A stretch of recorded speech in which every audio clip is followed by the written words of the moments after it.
Join na natin ang ginawa natin na customized collar. Same lang din sa paglagay ng special collar.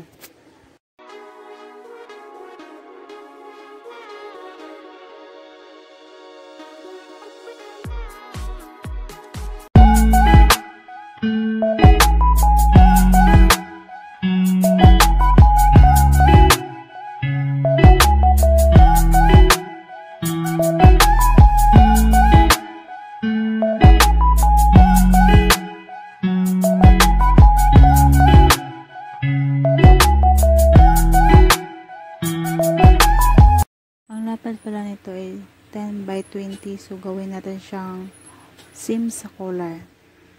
Measure tayo ng 17 to 18, connect the slanting line. Mag-allowance tayo ng 1/4 inches kung saan tayo nag-slanting line.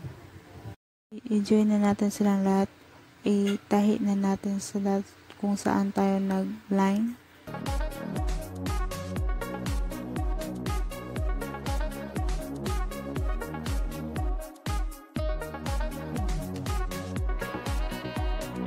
Baliktarin natin din, tahi na preserve foot lang ang guide.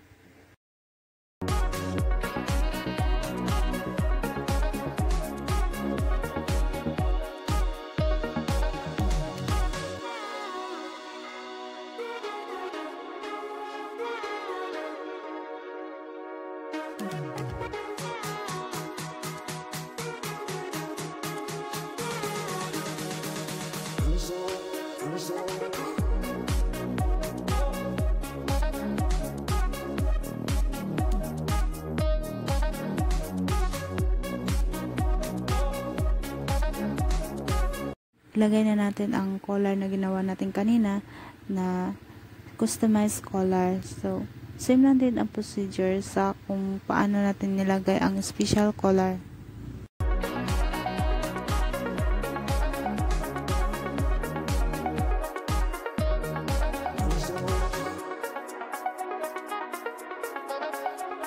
So, ngayon lagyan na natin ng neck tape para malinis sa tingnan.